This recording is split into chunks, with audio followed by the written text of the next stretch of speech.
Okay, so I'm interviewing Humera, and she doesn't want to be on video, which is absolutely fine. So I got this bear here just to provide kind of something here. But the voice you hear will be literally Humera's.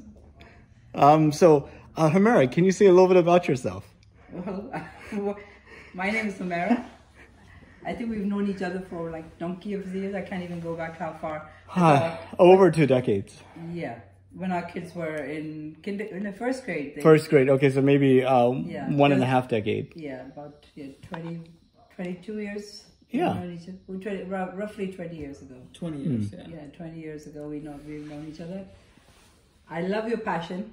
I love the way you've gone into this thing with full force. I love that your wife is so supportive to you and your family is supportive to you. I don't know if I would have been that supportive to my husband, but don't give her any don't encourage her the other direction. Your passion is truly admirable. I mean, a person who had such an amazing job suddenly left everything to follow his passion. That's how everyone should be.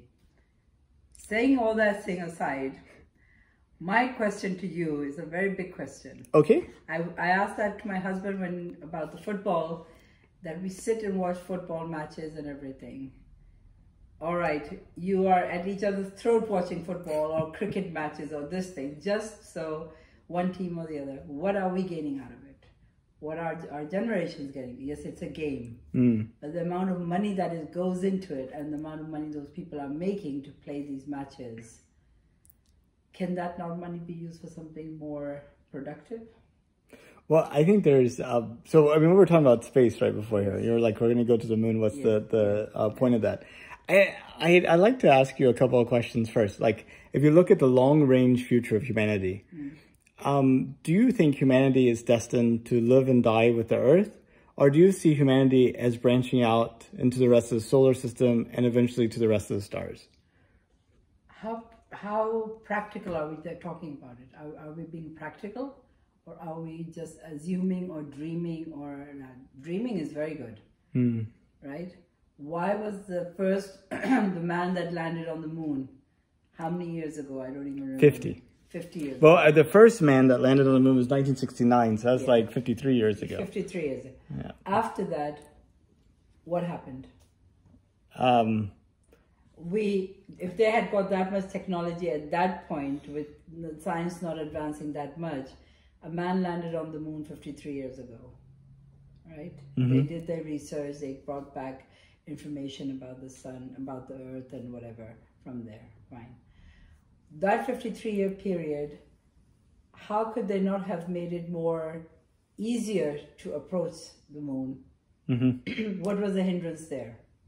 If they had the technology to send a man there, walk on the moon, dig a flag there, everything, and then suddenly they said, oh yeah, we're working on it, we're working on it. What were they working on? Right. What were they working on? Were they not able to send more people there to see if they're able to live without all the mask and everything? Oh, you definitely need masks. No air on the moon. And also no shielding from radiation. Is this the future for our children, that they'll be walking around masks and everything? If they're going to be just living in a new place, is that going to be the new Jetson? Jetson, yeah. Yeah, something like that. Is that what the life is? And now going to Mars or going to another planet, what would it take to go there? What will we achieve? We're spending million, trillion, brillion. I mean, the amount of money is that thing. Can that not, the people who are living on this earth, who are suffering, who don't have food from one day to the other, surviving on peanut butter sandwich. Even now, peanut butter sandwich has become obsolete because of the allergies around us. You can't give them peanut butter sandwich anymore. No almond sandwich, no nut sandwich. Can we not work more on that prospect of life rather than achieve something? Okay, I don't mind science discovering these things. There's no harm in doing it. It's always good to increase your knowledge, but to put so much money into a project, like even this project, Artemis, what is it? Artemis, yeah. Artemis. 3 times they tried to launch it. 3 times it failed because of this nitrogen leak or this leak or that leak, everything. Right. Money was spent, everything was set up, everything. So much money was burnt, right? It's burned. Well, I mean, the thing is, what is money? Yeah, well, money is basically, if that money, yes, what is money? But what if that money could be have used for people who are suffering in countries where they don't have food, they don't have water, they don't have health, they don't have health facilities and everything. My question to all of these scientists and everything is, why are we not working towards that? Why are we not spending billions and trillions of dollars making those countries more prosperous that they can survive on their own? Even in America, there's so many people who are on the borderline of hunger. And we are spending billions of dollars on that. If you look at Not enough. I mean, if that country is still that poor and we're spending money on this thing, I feel we're not spending enough. Even in America, we're not spending enough. Right. We're not spending enough for people to be able to find jobs. I mean, okay, there are people, I know there's some people who don't want to work. They want free cash, they want free that. But I can assure you there are a lot of people who are looking for work, who are trying to find work because they've not been educated enough. They haven't had the means to get educated for whatever reason. Their family background or their own health background or health reason. Oh, there's so many reasons I can give you. I mean, I as a teacher see so many parents coming, struggling, working three jobs so that their child can have that, can have a proper meal. Wow. It hurts us when we see a child bringing the same food day out, day, night, day in, day out, because their parents cannot afford anything better. What do you see as a solution? Spend money on these things. Look into this thing. Look into the economy of your own country or of other countries where these solutions, there may be some solution for that. Educate them. Educate those parents. Find them jobs. Find them jobs in this world. They're not going to go to the moon. They're not going to gain anything going to Mars and moons. Suddenly the world is not going to change for them there, is it? Yeah.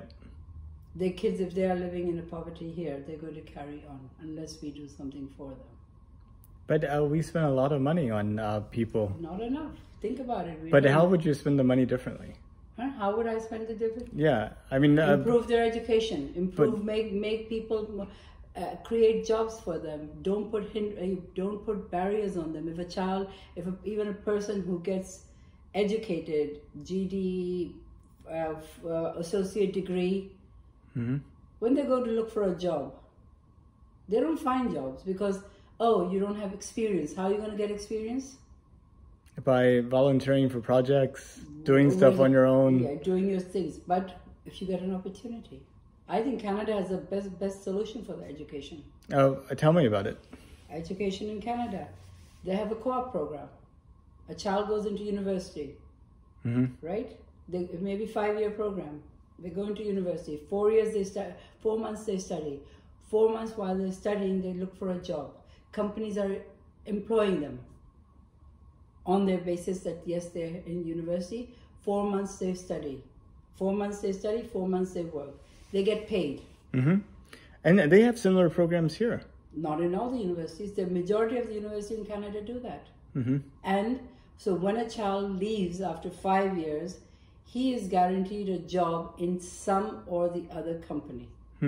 Because when he's working, then that gives the child incentive that, if I work more harder, I'm going to get a better job. I'm going to get a better job. I'm going to... 4 months I'm studying hard, so the companies will get to me. They'll come to me to offer me jobs. Of course, they apply for them. It's not that they don't apply for them. They apply for those jobs, but then they get them. 4 months they're working, they're getting money. They say, after work, I'm just doing this much, I'm getting this much money. That saves them they save that money for their education. So the burden is not on parents.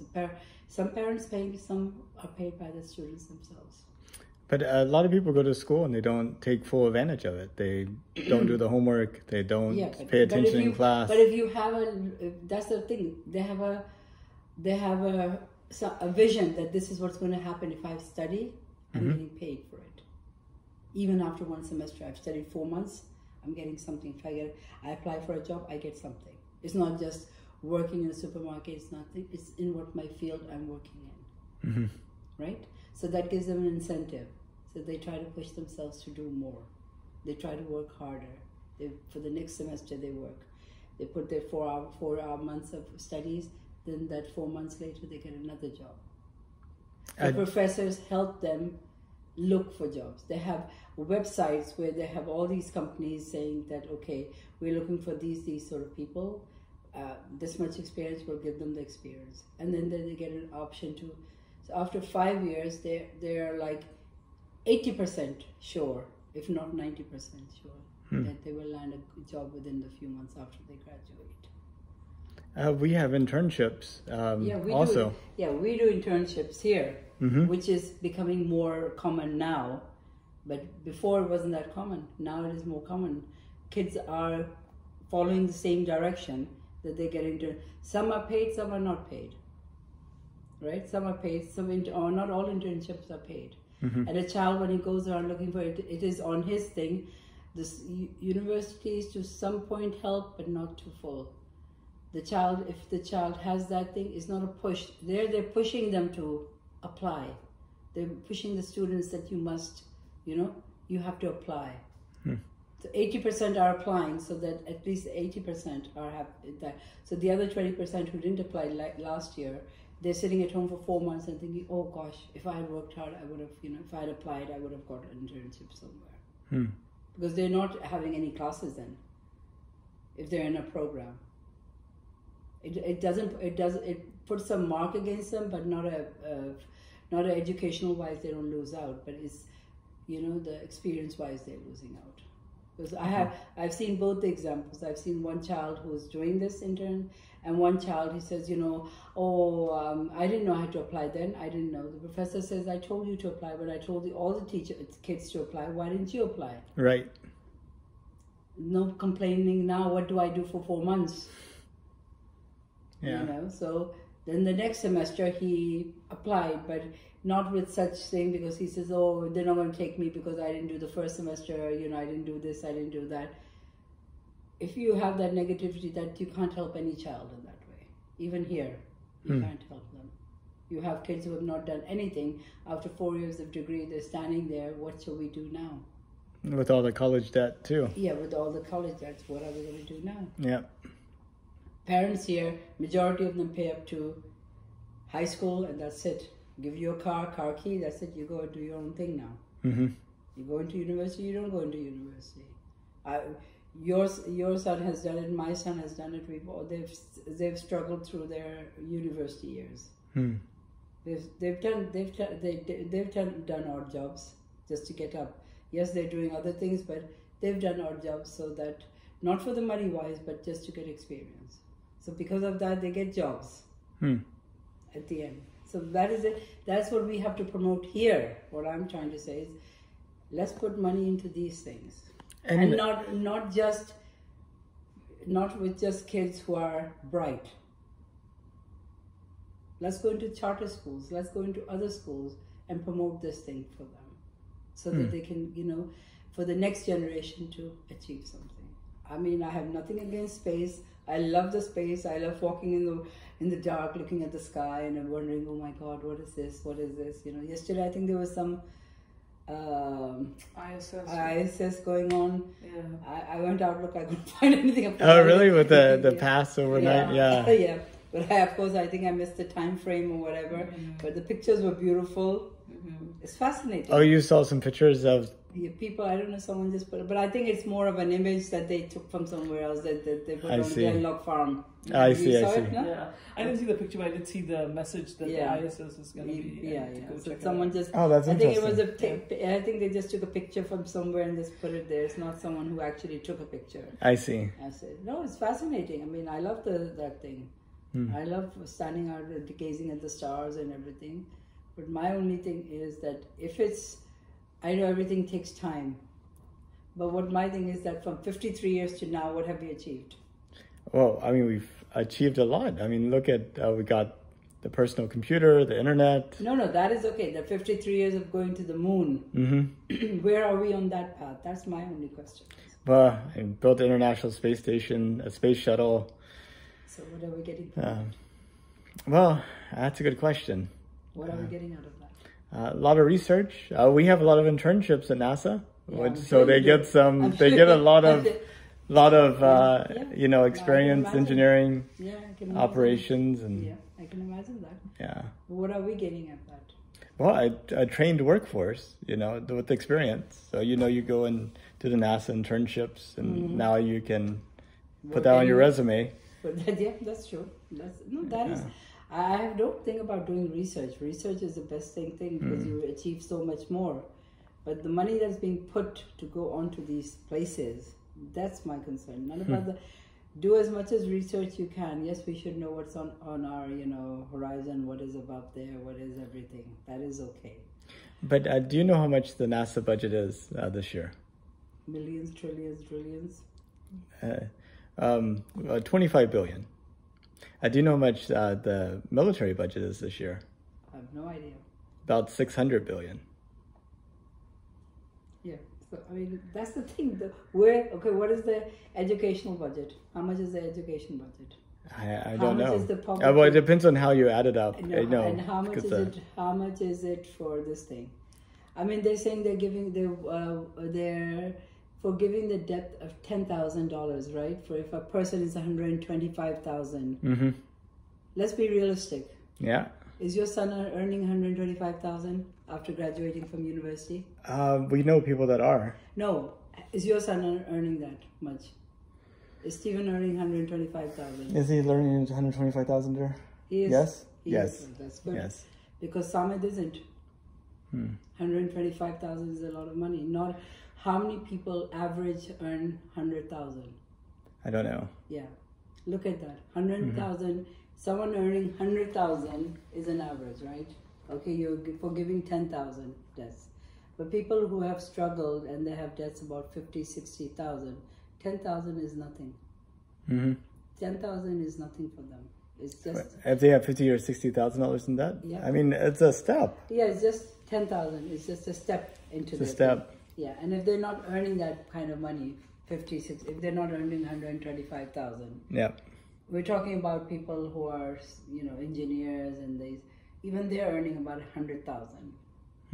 Right? They're earning 100,000. Those people are earning 100,000. Some are earning a lot more. Yeah, 150, 200. Yeah, not right away. Not just. Not right away. No. Yeah, not right away. Not as soon as I'm talking about kids who are just leaving college. I'm not talking about 4 or 5 years down the line or 3 years down the line. We're talking about kids right now who today they get a degree, they get their first job, right? 60, 70,000, 100,000.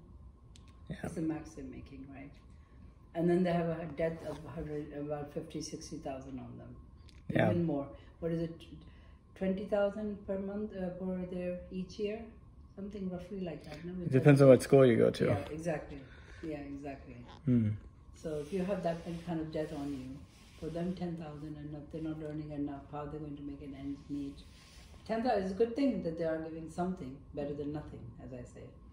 But I kind of missed your answer to the question of if you look at the far future of humanity, do you think humanity will live and die with the earth, or do you think humanity will expand beyond the earth? It may.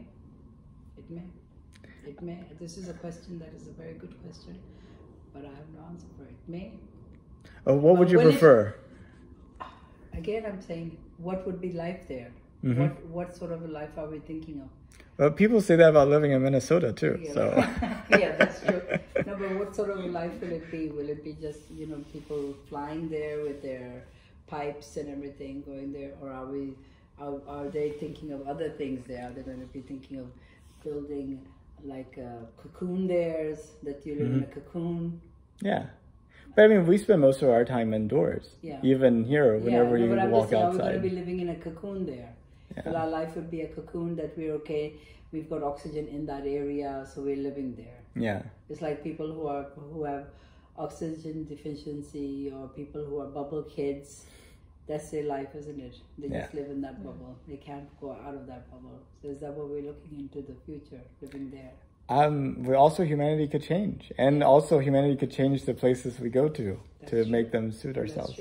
That's true. But if you could, would you take a trip to space? That would be my last option. No, I mean just if I have just done to see everything else. Everything else. If I've done everything else that on my wish list, it may be an option, but I wouldn't be the first to jump on a, thing. Maybe I'm one of those kids who look at other people do things and then decide, but I wouldn't be the first to jump on it and go there.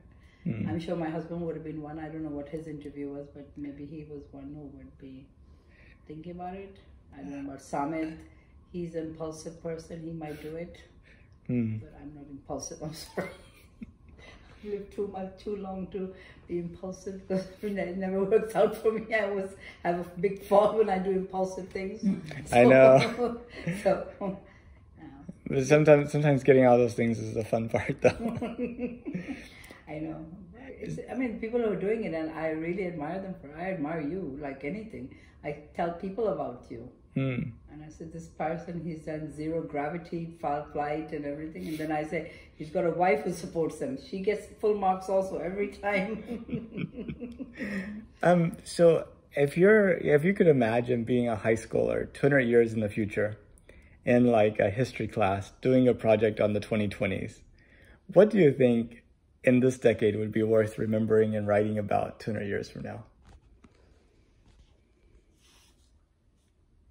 About what we've achieved in this century? Anything. Computers. Life with the computer and this thing. Yeah, the iPhone and the smartphone. A phone. Even little ones. Little ones in my class, they know how to run my phone like crazy. I have to leave it for 2 seconds on my table. Oh my gosh, and then you have all these apps installed, you don't know where they came from. I know, they've got they know how to put Baby Shark on my phone. What's Baby Shark? It's a song, Baby Oh yeah, I know that one. Yeah. Baby Shark. They can't talk. They cannot talk. I'm talking about 2-year-olds who cannot talk. And they know how to swipe my phone and put Baby Shark on it. How they do it, I'm still trying to work out. I type Baby Shark. I don't know how they do it. I look at them, how have you done it? But they just swipe, and Baby Shark's playing on my phone. Where did it come from, So, kids like that, yes. The future is for them. Absolutely. Totally their future. They have not been taught. We have been told how to use the phone many times. When we get a new phone, they have to teach us. Show us the apps, everything, that this is this is it. But they have not been shown this. They just figure it out. They figure it out because they're growing up with phones and tablets. So I suppose that is the future. We just need to make it every time they try to access it, they get a puzzle that develops them in some way, and they have to figure it out. I wish there was some way like that. There's something for them, but I'm sure someone will discover that. Well, that's awesome. Yes. Thank you so much, Nathan. Thank you. So it wasn't what you wanted me to say. No, it's wonderful. I really appreciate it. Thank you. Well, I'll go ahead and stop the recording then. Bye. Bye-bye.